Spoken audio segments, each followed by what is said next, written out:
Good morning everybody. पिछले class में हम लोग इंडियन फिलॉसफी पढ़ रहे थे और इस इंडियन फिलॉसफी का पहला चैप्टर था चार्वाक दर्शन। चार्वाक दर्शन में हम लोग चार्वाक की दो थ्योरी देख चुके हैं। एक पहला था चार्वाक का ज्ञान मीमांसा, और ज्ञान मीमांसा के बाद हम इसके अति इंद्रिय सत्ताओं का खंडन कर रहे थे। अति इंद्रिय सत्ता में इसके हम जगत विचार को भी पढ़े थे, जगत को क्या मानता है। फिर उसके बाद है कि ईश्वर विचार को भी पढ़े थे, फिर इसके आत्मा विचार को भी पढ़े थे, फिर उसके बाद पुनर्जन्म और पूर्व जन्म के बारे में पढ़े थे। फिर उसके बाद स्वर्ग नरक का भी खंडन किया, अति इंद्रिय सत्ता के खंडन की क्रम में फिर देखे थे। अब चलते हैं हम लोग मोक्ष विचार पर। चार्वाक में चलेंगे। चार्वाक का मोक्ष विचार क्या है? देखिए, चार्वाक के अनुसार चार्वाक मोक्ष को भी नहीं मानेगा। मोक्ष को क्यों नहीं मानेगा? जीवन का चरम लक्ष्य, क्योंकि कहता है कि मोक्ष का तात्पर्य है आत्मा की मुक्ति। ये शरीर का मुक्ति नहीं है, आत्मा की मुक्ति है। और लोगों को सुख और दुख होते रहते हैं, और एक तरह से मोक्ष का तात्पर्य है जीवन से सभी प्रकार के दुख को समाप्त कर देना। दुनिया में कोई ऐसा तरीका नहीं है जो जीवन से सभी दुखों को समाप्त कर देगा। वह केवल तभी संभव है समाप्त कर पाना जब आपका शरीर नष्ट हो जाए या आपकी मृत्यु हो जाए। इसीलिए मोक्ष का लक्ष्य मृत्यु को नहीं माना जा सकता। इस वजह से हम मोक्ष को भी प्रमाण के तौर पर स्वीकार नहीं करेंगे। मोक्ष विचार में चार्वाक बताना चाहते हैं कि मोक्ष का मतलब होता है कि आत्मा की मुक्ति, और ये जो मोक्ष का दूसरा अर्थ है कि इससे जीवन से सभी प्रकार के दुख को दूर कर देना। दुनिया में कोई ऐसी विधि नहीं है जो आपके जीवन से दुखों को सदा के लिए समाप्त कर दे। केवल एक ही तरीका है, मृत्यु के साथ ही दुख समाप्त होता है, और मृत्यु को जीवन का अंतिम लक्ष्य नहीं माना जाएगा। इसीलिए हम मोक्ष विचार को भी स्वीकार नहीं करेंगे। ये चार्वाक का मोक्ष विचार है। फिर इसके बाद हम इसके महत्व को देख लेंगे और आलोचना करते हुए इसको फिनिश कर देंगे। तो क्या करिए, आप लोग नोट करिए, उसी में मेन हेडिंग में ही चलेंगे। मेन हेडिंग में जाइए और वहां पर लिखते हैं मोक्ष का खंडन। मोक्ष का खंडन,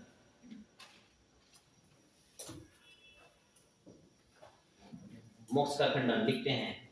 चार्वाक जीवन के, चार्वाक जीवन के चरम आध्यात्मिक लक्ष्य के रूप में, चार्वाक जीवन के चरम आध्यात्मिक लक्ष्य के रूप में, चरम आध्यात्मिक लक्ष्य के रूप में मोक्ष को स्वीकार नहीं करते।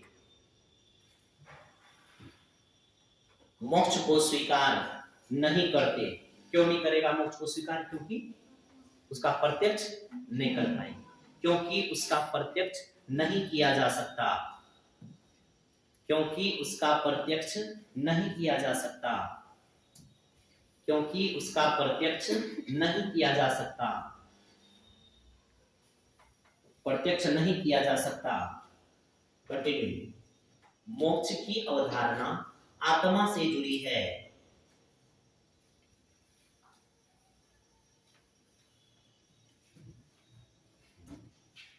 मोक्ष की अवधारणा आत्मा से जुड़ी है, और चार्वाक आत्मा के अस्तित्व का खंडन करते हैं, और चार्वाक आत्मा के अस्तित्व का खंडन करते हैं, आत्मा के अस्तित्व का खंडन करते हैं। वे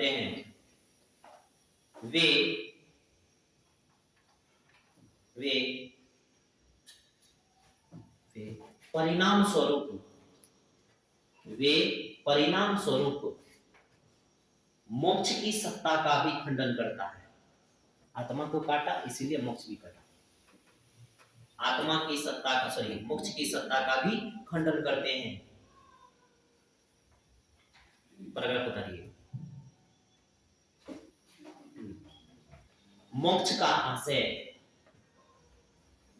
आशय जीवन से दुखों की समाप्ति है। मोक्ष का आशय जीवन से दुखों की समाप्ति है, परंतु परंतु परंतु जीवन से दुखों को परंतु जीवन से दुखों को परंतु जीवन से दुखों को पूर्ण रूपेण पूर्ण रूपेण पूर्ण रूपेण पूर्ण रूपेण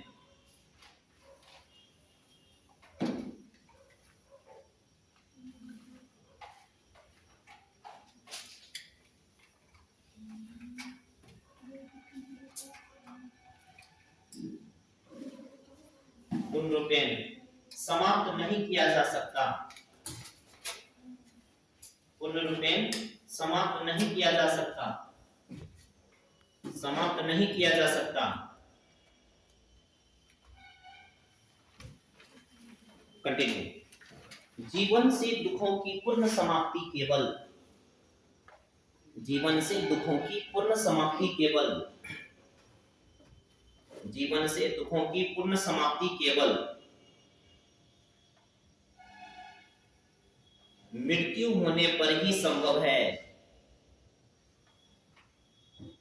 मृत्यु होने पर ही संभव है परंतु परंतु मृत्यु को जीवन का परंतु मृत्यु को जीवन का चरम लक्ष्य नहीं माना जा सकता चरम लक्ष्य नहीं माना जा सकता चरम लक्ष्य नहीं माना जा सकता कंटिन्यू इस प्रकार चरवाक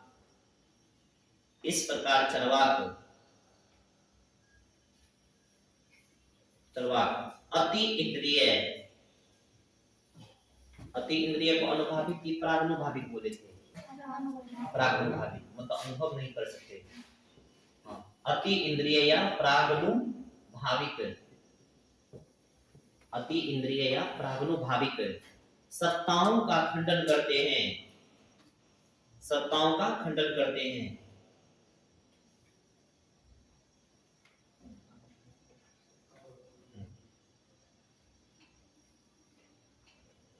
अब चलते हैं मेन हेडिंग में चरवाक की आलोचना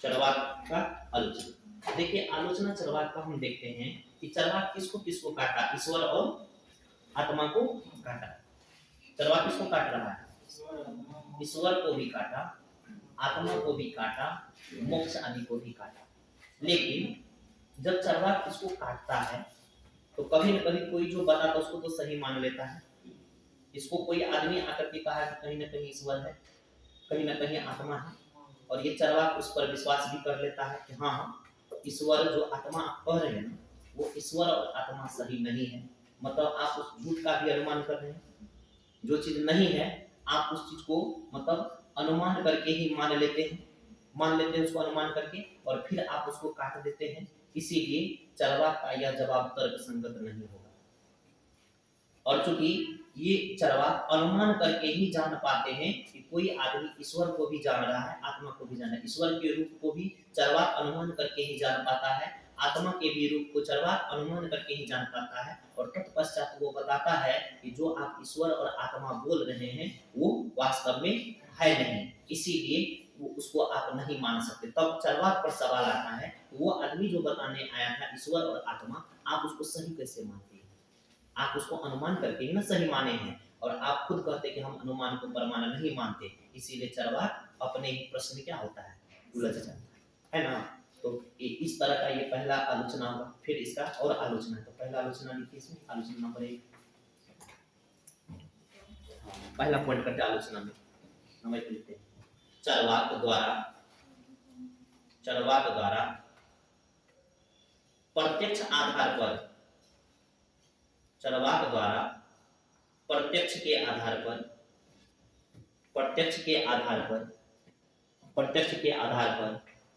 ईश्वर आत्मा आदि का प्रत्यक्ष के आधार पर ईश्वर आत्मा आदि का खंडन तर्क संगत नहीं है। आदि का खंडन तर्क संगत नहीं है, तर्क संगत नहीं है। कंटिन्यू। जब चारवाक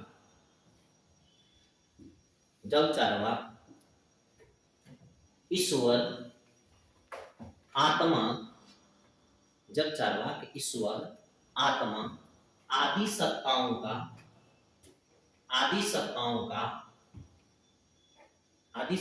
का प्रत्यक्ष नहीं कर पाते हैं,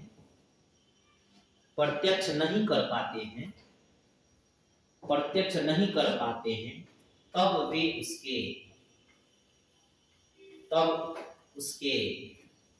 वे उसके अभाव का अनुमान कर लेते हैं। मतलब ईश्वर का कमी है जगत में, वो भी अनुमान से अभाव का अनुमान कर लेते हैं। और चारवाक स्वयं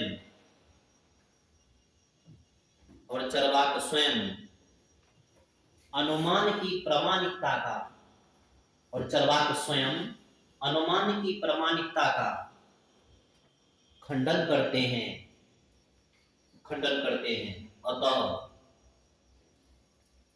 अतः चारवाक द्वारा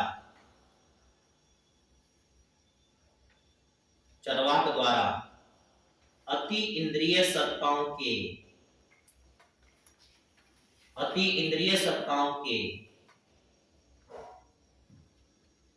किए गए खंडन में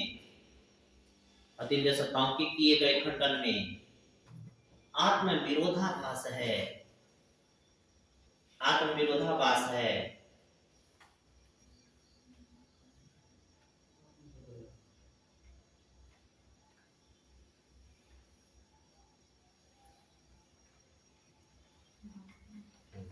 दूसरा लिखते हैं,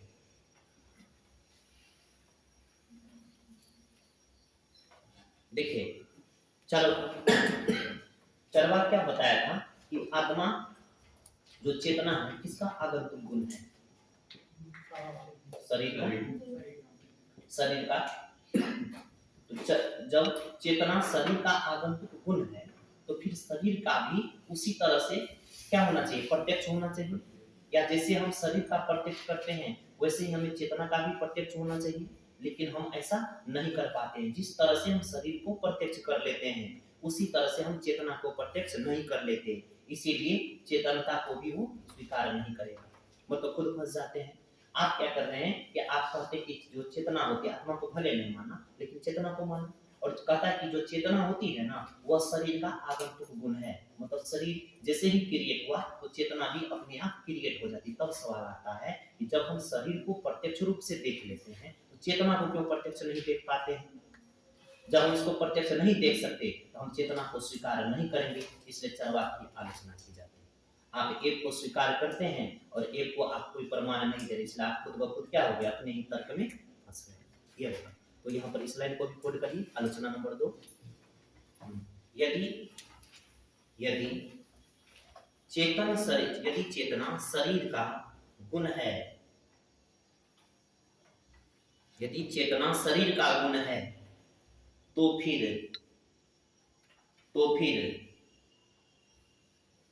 शरीर के अन्य गुणों की भांति उसका भी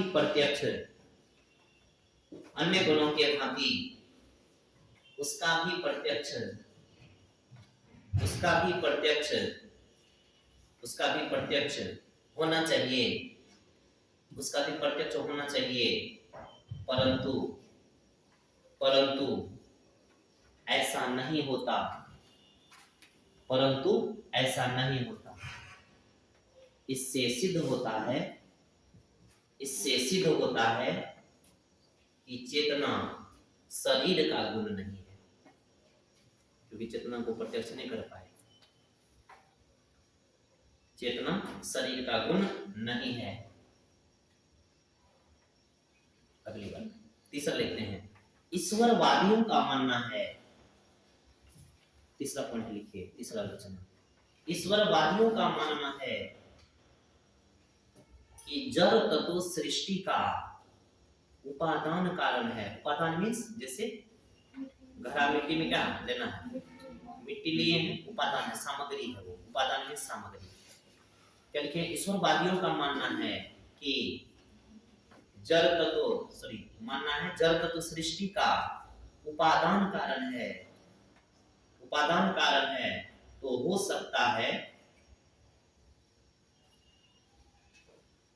उपादान कारण है तो हो सकता है, परंतु सृष्टि के उद्भव के लिए इतना ही पर्याप्त नहीं है, इतना ही पर्याप्त नहीं है, इतना ही पर्याप्त नहीं है। चरवाक क्या बोला कि कैसे जगत बना है, तो बोला कि जितने भी आप उपादान कारण देख रहे हैं, जैसे घड़ा यहाँ पर देखते हैं ना, घड़ा किस चीज से बना है, मिट्टी से, तो मिट्टी हो गया उपादान कारण, और जिसके दिमाग में आया कि कैसे बनाना है, जैसे कुम्हार के दिमाग में आया, कुम्हार क्या हो गया, निमित्त कारण। चरवाक कहता है ये जो जगत बनाए गए हैं ये अचानक से उत्पन्न हो गया, बिग बैंग की तरह, मतलब अचानक से ही इसका आपस में सम्मिश्रण हुआ, निश्चित अनुपात में मिले और जगत को क्रिएट कर दिए, मतलब ये जड़ तत्व से अचानक से बन गया था। आलोचना भी किए थे इसको कि आप कैसे कह सकते हैं जड़ से चेतन बन गया, तो पान वाला उदाहरण दिया था ना। उसी तरह से जब आप कहते हैं कि केवल उपादान कारण से सृष्टि बन सकती है, तो ये गलत है। उपादान कारण से सृष्टि कैसे बनाई जाएगी, जब तक कि वह किसी के दिमाग में नहीं आया होगा। तो इस आधार पर भी हम इसका आलोचना करते हैं। तो ईश्वरवादी क्या कहते हैं, वो आरोप लगाते हैं कि केवल जड़ तत्व से अचानक से ही चेतन तो संभव नहीं है, इसलिए चरवाक की ये आलोचना हो जाए। दूसरा तीसरा लिखिए, क्या लिखे थे, उसको कंप्लीट करिए, पूरा नहीं हुआ है। सृष्टि के उद्भव के लिए पर्याप्त नहीं है, इसीलिए इसके लिए निमित्त कारण का होना आवश्यक है, इसके लिए निमित्त कारण का होना आवश्यक है, निमित्त कारण का होना आवश्यक है। जैसे निमित्त कारण का होना आवश्यक है, किसी के दिमाग में आइडिया होना जरूरी है, जो आइडिया ईश्वर के दिमाग में आया। जैसे घट बनाने के लिए, घड़ा बनाने के लिए, जैसे घट बनाने के लिए, घट मीन्स घड़ा, जैसे घट बनाने के लिए कुम्हार की आवश्यकता होती है, घट बनाने के लिए कुम्हार की आवश्यकता होती है, उसी प्रकार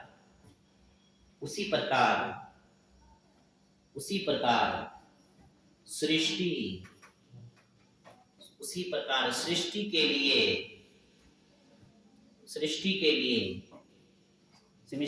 लिए निमित्त कारण हेतु, मतलब आइडिया किसके दिमाग में है, निमित्त कारण हेतु ईश्वर की आवश्यकता होती है, निमित्त कारण हेतु ईश्वर की आवश्यकता होती है।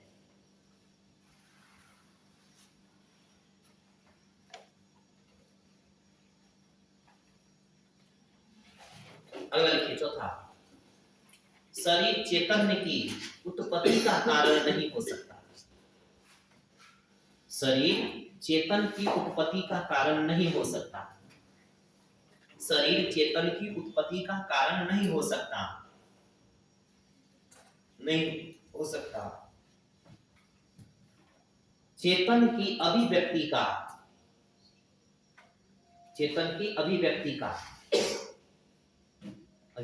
एक चीज देखे थे यहाँ पर, जैसे आप लोग लैपटॉप देखे हैं ना, लैपटॉप में जो इसको मॉनिटर कहते हैं, मॉनिटर पर फिल्म चल रही है, सारा कुछ आप कार्टून देख रहे हैं, सारा कुछ आप मॉनिटर पर देख रहे हैं, लेकिन हमको ये बताइए ये सारा कुछ मॉनिटर में क्या नहीं है, ये आया कहां से है, सीपीयू से, ये कहां से गया है, इसमें जो मूवी है कहां पर रखे हुए हैं, यहाँ पर है, जो वीडियो है कहां पर रखे हुए हैं, इस जगह ना है। तो कहता है कि जो चेतना है ना, शरीर का आगंतुक गुण नहीं होगा। हम ये मान सकते हैं कि चेतना शरीर के माध्यम से दिखती है, ये आप कहिए सही है, लेकिन आप इसके गुण सीधे नहीं कह सकते। ये आरोप किसके द्वारा लगाया गया? लोगों के द्वारा मत दिए गए। तो क्या लिखे उसमें? का मात्र माध्यम हो सकता है, शरीर केवल माध्यम बनेगा, मात्र माध्यम हो सकता है, मात्र माध्यम हो सकता है। चैतन्य और शरीर कंटिन्यू, चेतन और शरीर विषयी और विषय के रूप में, विषयी और विषय के रूप में, विषयी और विषय के रूप में परस्पर भिन्न हैं, परस्पर भिन्न हैं। जैसे जैसे हमारी आंखें, हमारी आंखें प्रकाश के बिना नहीं देख सकती, जैसे हमारी आंखें प्रकाश के बिना नहीं देख सकती, नहीं देख सकती। तो इसका आशय, तो इसका आशय यह नहीं है, इसका आशय यह नहीं है कि प्रकाश दृष्टि का कारण है, इसका आशय यह नहीं है कि प्रकाश दृष्टि का कारण है। अंधा आदमी के भी सामने हम प्रकाश कर देंगे, क्या वो देख लेगा जब तक दृष्टि नहीं रहेगी? वही बात बताया कि शरीर का आप गुण नहीं बता सकते, वो प्रकट करा है। चलिए अब आते हैं इसका महत्व को। इसका आशय यह नहीं है कि, इसका आशय यह नहीं है कि प्रकाश दृष्टि का कारण है, प्रकाश दृष्टि का कारण है। चलिए महत्व लिखते हैं, थ्योरी खत्म हो गई। महत्व क्या है? मेन में आते हैं महत्व।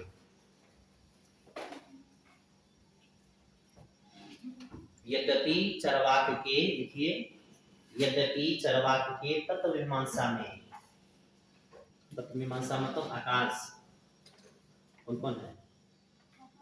आकाश को छोड़ के सब है। हाँ, पृथ्वी जल, ये सब के सब कौन चीज? तत्व ही है ना, तो तत्व मीमांसा हो गया। ज्ञान मीमांसा इसको। यद्यपि चरवाक के तत्व मीमांसा में विसंगतियां विद्यमान है, विसंगतियां विद्यमान है, विसंगतियां विद्यमान है, फिर भी एक संदर्भ में, फिर भी एक संदर्भ में यह महत्वपूर्ण है, फिर भी एक संदर्भ में यह महत्वपूर्ण है। कंटिन्यू। जब चरवाक ईश्वर, ईश्वर आत्मा, ईश्वर आत्मा इत्यादि की सत्ता, इत्यादि की सत्ता का निषेध किया, का निषेध किया, निषेध किया। किसका किसका निषेध किया? ईश्वर आत्मा का। तो कुछ लोग तो मान रहा होगा, वो भी अपना तर्क रखे रखेगा। तो निषेध किया, तो उसे मानने वाले ने, तो उसे मानने वाले, उसे मीन्स ईश्वर आत्मा को, हाँ, उसे मानने वाले ने और अधिक प्रबलता से, फोर्स दे करके, और अधिक प्रबलता के साथ, और अधिक प्रबलता के साथ पक्ष में तर्क प्रस्तुत किए, पक्ष में तर्क दिया, ईश्वर की तरफ से बोला, आत्मा की तरफ से बोला, पक्ष में तर्क प्रस्तुत किए। परिणाम स्वरूप, परिणाम स्वरूप भारतीय दर्शन, परिणाम स्वरूप भारतीय दर्शन समृद्ध, विकसित, समृद्ध, विकसित, समृद्ध, विकसित एवं व्यापक हुआ, हुआ, तथा उसमें समीक्षात्मक दृष्टिकोण का मूल्यांकन करने वाला क्षमता, समीक्षात्मक दृष्टिकोण का विकास हुआ।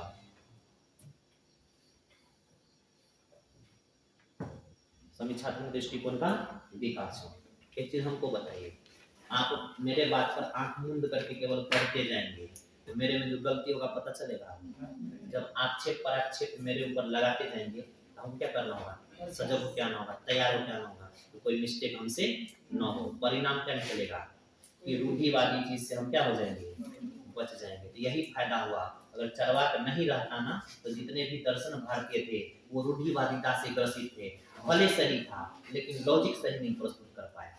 जब आत्मा को आक्षेप लगाया, परमात्मा मोक्ष को आक्षेप लगाया, तो जो उसको मानने वाले थे आत्मादि को, वो अपना मजबूती से पक्ष रखे, नहीं हम सही हैं। इसलिए समृद्ध करने में इसका योगदान है। महत्व में ऑलवेज ये बताना है, खराब भी है ना तो महत्व बताएंगे। जैसे पूछा जाए कि बताइए कि भारत में चीनी मिल की खराब हालत क्यों है, तो सारे रुग्ण होने के कारणों को बताएंगे, लेकिन अंतिम में लिख देंगे भविष्य उज्ज्वल है। भविष्य थोड़ी आप देखने गए बढ़िया सरकार है कि अच्छा से काम करेंगे तो भविष्य उज्ज्वल है, ये तो सलाह है। महत्व को ऐसे बताया जाता है। चरवाक भले निकृष्ट है लेकिन इसका भी इम्पोर्टेंस है, हर एक चीज का इम्पोर्टेंस है। इसीलिए महत्व को अंतिम में लिखना पड़ता है। प्रश्न में क्या लिखे हैं? इसमें विकास हुआ, विकास हुआ। चरवाक दर्शन ने मास्टर के ऊपर बुराई हो जाए तो आप लोग कितना खुश होते हैं। चरवाक दर्शन ने कहते हैं ना, चरवाक दर्शन ने भारतीय दर्शन को रूढ़िवादी होने से बचाया। लिखिए प्रगट करके चरवाक दर्शन के बारे में ऐसा कहा जा सकता है। चरवाक दर्शन के बारे में ऐसा कहा जा सकता है कि जिस प्रकार, इन्वर्टेड कॉमा में लिखिए स्टेटमेंट है ये, कहा जा सकता है ठीक है, पास से लिखी थी कि जिस प्रकार ह्यूम के संशयवाद ने, ह्यूम पढ़ेंगे वेस्टर्न में, ह्यूम के संशयवाद ने सब पे शक करता है। ह्यूम के संशयवाद ने कांट को अपनी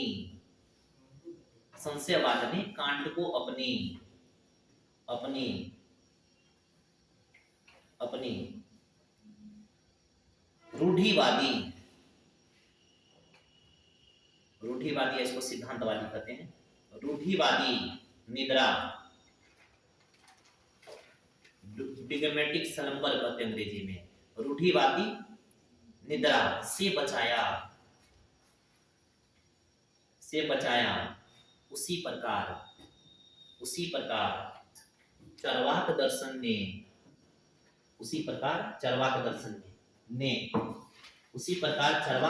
ने भारतीय दर्शन को रूढ़िवादिता से मुक्ति दिलवाई।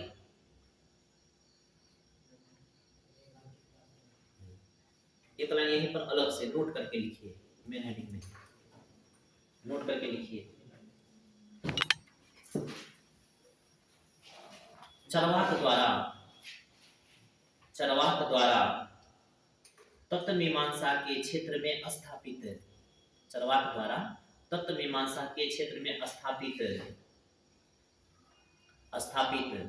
भौतिकतावाद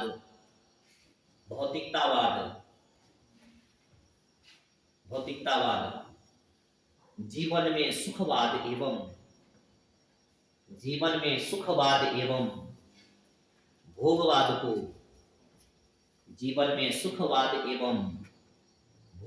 को बढ़ावा देता है। कंटिन्यू। इससे सामाजिक एवं नैतिक मूल्यों पर चोट पहुंचती है। यही कारण है कि बाद के कुछ, यही कारण है कि बाद के कुछ सुशिक्षित चारवाकों ने, बाद के कुछ सुशिक्षित चारवाकों ने, सुशिक्षित चारवाकों ने मूल्यों, मूल्यों में धर्म पोस्ट में लिख देंगे, मूल्यों के पोस्ट में लिखिए धर्म को, मूल्यों को भी, मूल्यों को भी जीवन में, जीवन में स्थापित करने का प्रयास किया। धर्म में नैतिक मूल्य को कहते हैं, मूल्यों को भी जीवन में स्थापित करने का प्रयास किया। चलिए अगला पढ़ करते उसी में। चरवाक दर्शन भौतिकतावाद को बढ़ावा देता है। हाँ तो 9 सेक्शन चल रहा है। चरवाक दर्शन भौतिकतावाद को बढ़ावा देता है, भौतिकतावाद को बढ़ावा देता है। भौतिक चीज का यूज कहाँ करेंगे? अपने जीवन में ना, यानी कि उपभोक्तावाद दृष्टिकोण बढ़ाएंगे। भौतिकतावाद को बढ़ावा देता है जिससे, जिससे उपभोक्तावादी, उपभोक्तावादी प्रवृत्ति को, उपभोक्तावादी प्रवृत्ति को बढ़ावा मिलता है, बढ़ावा मिलता है। पर्यावरणीय, पर्यावरणीय दृष्टिकोण से इसे, पर्यावरणीय दृष्टिकोण से इसे, पर्यावरणीय दृष्टिकोण से इसे, एक हमको बताइए, जितना भी उपभोक्तावादी चीज है पर्यावरण को खराब करेगा कि सही करेगा? रेल का आविष्कार किए हैं, कारखाना का आविष्कार किए हैं, क्षति है ना, तो पर्यावरण के दृष्टिकोण से बढ़िया है क्या? उपभोक्तावादी चीज नहीं है। तो लिखते हैं, क्या लिखे हैं?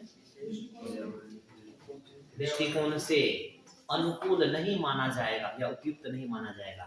पर्यावरणिक दृष्टिकोण से अनुकूल नहीं माना जा सकता, अनुकूल नहीं माना जा सकता। अगली हेडिंग, मेन अंतिम हेडिंग इसका, चरवाक दर्शन की प्रासंगिकता। प्रासंगिक है कि नहीं उसको चेक करना पड़ेगा। क्वेश्चन पूछ सकता है कि चरवाक दर्शन के महत्व को बताएं और इसकी प्रासंगिकता को रेखांकित करें। बताइए है कि नहीं प्रासंगिक? ये लिखिए पॉइंट है अंतिम है। कल्पना लोक से आम जनता तक, पॉइंट पे लिखिए, कल्पना लोक से आम जनता का ध्यान हटाकर, कल्पना लोक से आम जनता का ध्यान हटाकर, कल्पना लोक से, हाँ कल्पना जो कर रहे हैं ना, हवाई जहाज उड़ाएंगे, पंखा लगा होगा एक दिन हम मेरे हाथ में, उसको बोला नीचे आइए, यथार्थ जगह पर के जो दिख रहा है ना उसको बताइए क्या कर सकते हैं। कुछ लोग बोला कि पैदल चले जाएंगे मंगल ग्रह पर, एक कल्पना लोक है। क्या लिखे? कल्पना लोक से आम जनता का ध्यान हटाकर सक्रिय, सक्रिय होने की बात कही गई, सक्रिय होने की बात कही गई। कंटिन्यू, लोक संदर्शों में प्रचलित, संदर्श में संदर्भ, कंस्टेंट, कंटेंट कहते हैं, कॉन्स्टेंट क्या कहते हैं उसको? कॉन्टेस्ट कहते हैं। क्या लिख रहे थे? लोक संदर्भों में प्रचलित, लोक संदर्भों में प्रचलित, पोस्ट में लिखिए इन्वर्टेड कॉमा में, जब तक सांस तब तक आस, जब तक सांस तब तक आस, जान है तो जहान है। इन्वर्टेड कॉमा लिखिए, दो स्टेटमेंट दिया थी में, जब तक सांस तब तक आस, जान है तो जान है,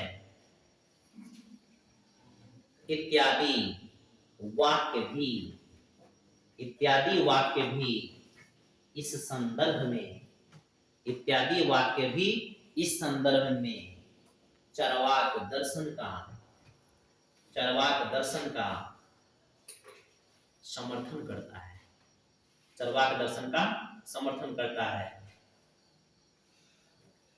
ना। आप लोग का भी क्या होना चाहिए? चरवाकी हुई है इस संदर्भ में, जब तक सांस है तब तक आस है।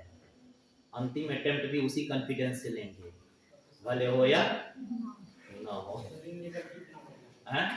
घी पीने के चक्कर में कहा इतना। चलिए, और अंतिम में क्या है, एक लाइन और है इस पे, जो इसका प्रासंगिकता देखते हैं कि भारतीय जितने भी दर्शन हैं उसको भाग्यवादी होने से बचाया है। कि भाग्य जो भरोसे हैं कि बैठे रहेंगे और उधर से क्या हो जाएगा। तो दोस्त था और पेड़ के नीचे सोया हुआ था, बहुत भयानक था, जामुन का पेड़ था और जाके ऐसे बैठा था, हाथ भी नहीं लाता था, सोच रहा था कि ऊपर से जामुन गिरेगा मुख के अंदर, बगल से भी उठा के नहीं खा रहा था। सोचिए कुछ दिन के बाद क्या लगा, कुछ कुत्ते का ग्रुप आया, एक और आलसी कुत्ता था उसमें, संडास लगा गया उसको हालत खराब करके चला गया। वही चीज होता है, जामुन की इच्छा में बैठे थे, कुछ और आ गया उसके लिए। यही तो भाग्यवादी लोग हो क्या है ना, कि मेरी भाग्य बहुत ही अच्छी है, इसीलिए मैं क्या करूंगा, पढ़ाई नहीं करूंगा, मुझे हो जाएगा। कुछ लोग जैसे पंडित जी सबको हाथ दिखाए होंगे, किसी किसी का भाग्य रेखा नहीं जिनके तरफ है, ये बीच वाला इधर से देखिए, यहाँ से ये बीचों बीच यहाँ से लेकर के जो मिडिल उंगली तक जाता है ना, इसी को करते हैं। यहाँ पर देखिए, जिसका पूरा सीधा होगा ना,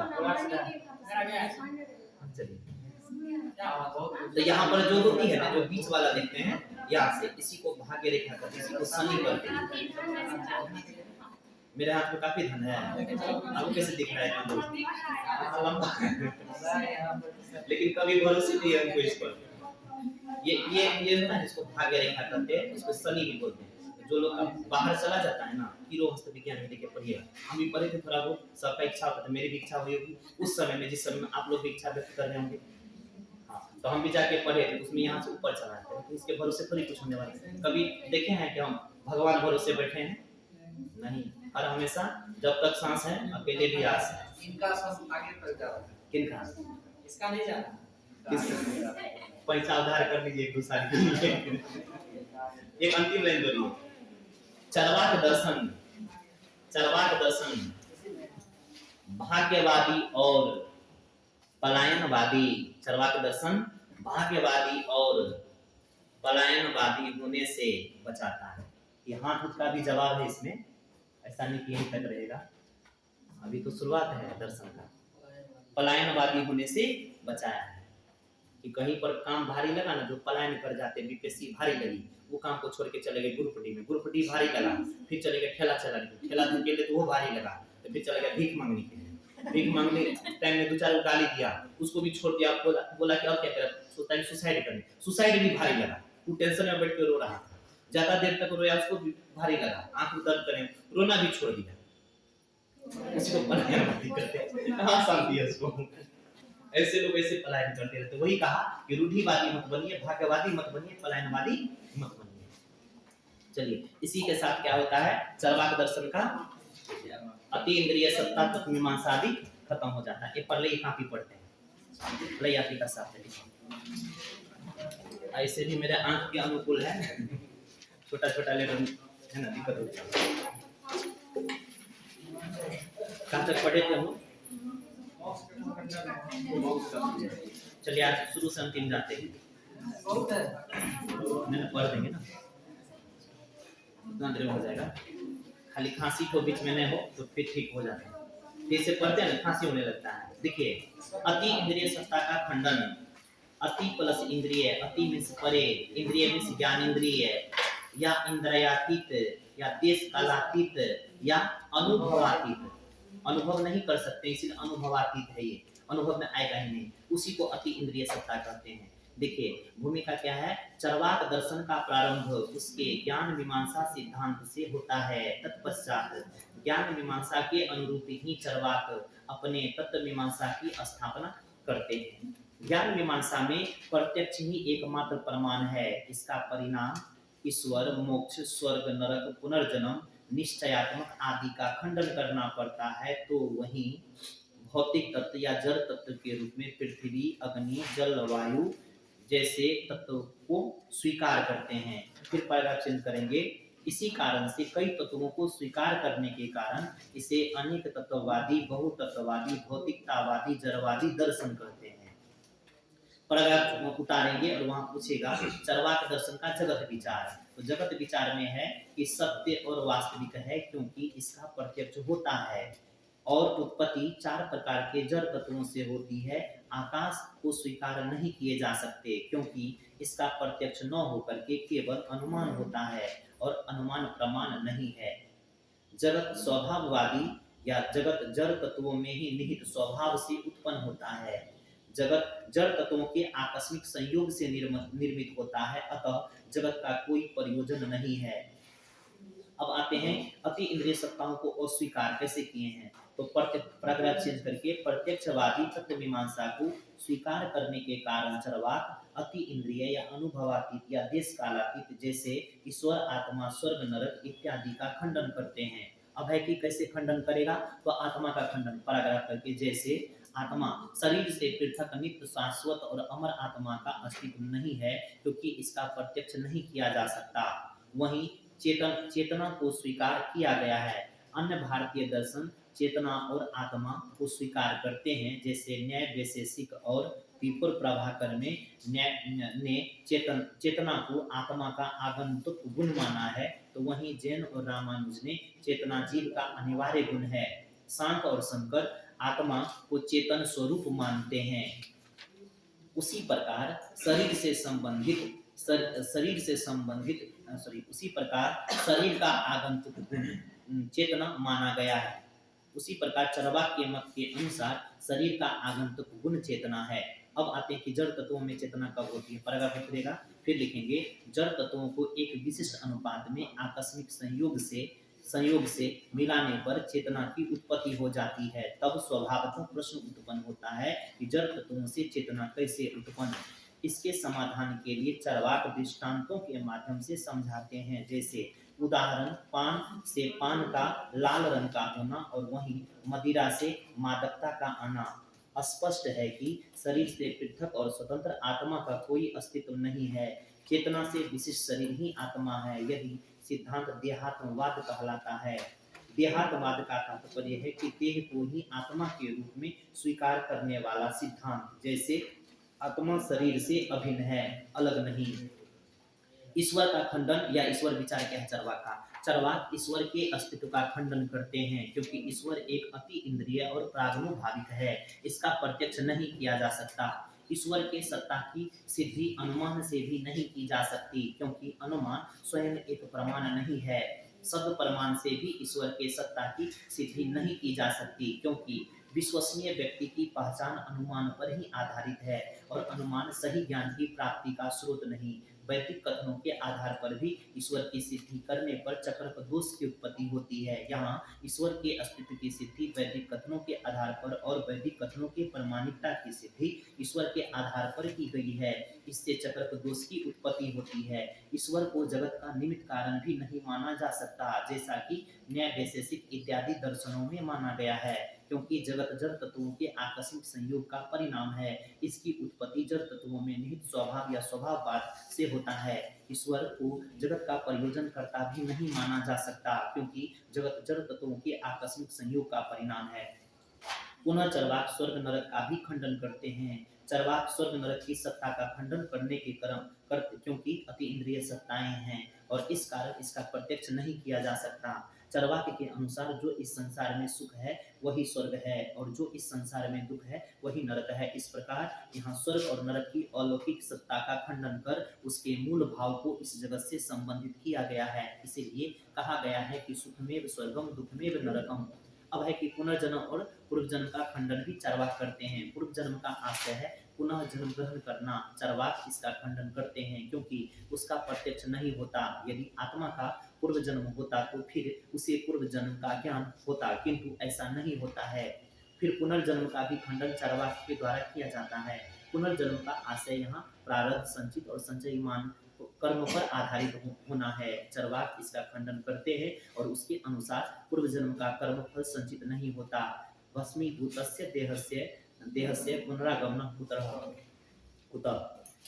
कर्म यहाँ पर अलग से बताए थे। कर्म 3 तरह का, एक प्रारब्ध है, एक संचित है, एक संचयमान है। प्रारब्ध मीन्स पूर्व जन्म वाला, संचित मीन्स वर्तमान वाला, संचयमान मीन्स भविष्य का। में आते हैं मोक्ष का खंडन। चरवाक जीवन के चरम आध्यात्मिक लक्ष्य के रूप में मोक्ष को स्वीकार नहीं करते क्योंकि इसका प्रत्यक्ष नहीं किया जा सकता है। मोक्ष की अवधारणा आत्मा से जुड़ी है और चरवाक आत्मा के अस्तित्व का खंडन करते हैं। वे परिणाम स्वरूप मोक्ष की सत्ता का भी खंडन करते हैं। यहाँ मोक्ष का आशय जीवन से दुखों की समाप्ति है, परंतु जीवन से दुखों को पूर्ण रूपेण समाप्त नहीं किया जा सकता। जीवन से दुखों की पूर्ण समाप्ति केवल मृत्यु होने पर ही संभव है, परंतु मृत्यु को जीवन का चरम लक्ष्य नहीं माना जा सकता। इस प्रकार चार्वाक अति इंद्रिय या प्रागनुभाविक सत्ताओं का खंडन करते हैं। पुनः अब यहाँ पर लिखें, चार्वाक की आलोचना कई आधारों पर की जाती है। जैसे चार्वाक द्वारा प्रत्यक्ष के आधार पर ईश्वर आत्मा आदि का खंडन तर्कसंगत नहीं है। जब चार्वाक ईश्वर आत्मा इत्यादि सत्ताओं का प्रत्यक्ष नहीं कर पाते हैं, तब वे उसके अभाव का अनुमान कर लेते हैं और चार्वाक स्वयं अनुमान की प्रामाणिकता का खंडन करते हैं। अतः चार्वाक द्वारा अति इंद्रिय सत्ताओं के किए गए खंडन में आत्म विरोधाभास है। दूसरी तरफ यदि चेतना शरीर का गुण है, तो फिर शरीर के अन्य गुणों की भांति उसका भी प्रत्यक्ष हो जाना चाहिए, परंतु ऐसा नहीं होता है। इससे सिद्ध होता है कि चेतना शरीर का गुण नहीं। ईश्वरवादियों का मानना है कि जड़ तत्व सृष्टि का उपादान कारण है, तो हो सकता है, परंतु सृष्टि के उद्भव के लिए इतना ही पर्याप्त नहीं। इसके लिए निमित्त कारण का होना जरूरी है। जैसे घट बनाने के लिए कुम्हार की आवश्यकता होती है, उसी प्रकार सृष्टि के लिए निमित्त कारण हेतु ईश्वर की आवश्यकता होती है। शरीर चैतन्य की उत्पत्ति का कारण नहीं हो सकता, चेतन की अभिव्यक्ति का मात्र माध्यम हो सकता है। चेतन और शरीर विषय और विषय के रूप में परस्पर भिन्न हैं। जैसे हमारी आंखें प्रकाश के बिना नहीं देख सकती, तो इसका आशय यह नहीं है कि प्रकाश दृष्टि का कारण है। उपरोक्त आलोचनाओं के बावजूद चार्वाक के दर्शन की अपनी महत्ता है। यद्यपि चार्वाक के तत्व मीमांसा में विसंगतियां विद्यमान है, फिर भी एक संदर्भ में यह महत्वपूर्ण है। जब चार्वाक ईश्वर आत्मा इत्यादि की सत्ता का निषेध किया, तो उससे मानने वाले ने और अधिक प्रबलता के साथ पक्ष में तत्व प्रस्तुत किए। परिणाम स्वरूप भारतीय दर्शन समृद्ध, विकसित एवं व्यापक हुआ तथा उसमें समीक्षात्मक दृष्टिकोण का विकास हुआ। चार्वाक दर्शन ने भारतीय दर्शन को रूढ़िवादी होने से बचाया। चार्वाक दर्शन के बारे में ऐसा कहा जा सकता है कि जिस प्रकार ह्यूम के संशयवाद ने कांट को अपनी रूढ़िवादी या सिद्धांतवादी निद्रा से बचाया है, उसी प्रकार चार्वाक दर्शन ने भारतीय दर्शन को रूढ़िवादिता से मुक्ति दिलाई। चार्वाक द्वारा तत्व मीमांसा के क्षेत्र में स्थापित भौतिकतावाद जीवन में सुखवाद एवं भोगवाद को बढ़ावा देता है। इससे सामाजिक एवं नैतिक मूल्यों पर चोट पहुंचती है। यही कारण है कि बाद में कुछ सुशिक्षित चार्वाकों ने मूल्यों को भी स्थापित करने का प्रयास किया। चार्वाक दर्शन भौतिकतावाद को बढ़ाता है, जिससे उपभोक्तावादी प्रवृत्ति को बढ़ावा मिलता है। पर्यावरणिक दृष्टिकोण से इसे अनुकूल या उपयुक्त नहीं माना जा सकता। अब फिर पैराग्राफ उतार करके लिखेंगे कि चार्वाक दर्शन की प्रासंगिकता आज भी बनी हुई है, क्योंकि चार्वाक दर्शन ने कल्पना के लोक से आम जनता का ध्यान हटा करके सक्रिय होने की बात कही है। लोक संदर्भ में प्रचलित जब तक सांस है तब तक आस, जान है तो जहान है वाक्य भी इस संदर्भ में चार्वाक दर्शन का समर्थन करते हैं। चार्वाक दर्शन भागवादी और पलायनवादी होने से बचाया है। यहाँ तक आकर के आप लोग का चार्वाक दर्शन कंप्लीट होता है। कल हम लोग क्या करेंगे, इसके नीति शास्त्र को देखेंगे। एक काम और करिएगा, जो प्रिंटेड नोट्स है ना, प्रिंटेड नोट्स को एक रीडिंग लगाइएगा। समय नहीं है हम तो यहीं पर हो जाता है, एक बार पढ़ के आना आज मेरा।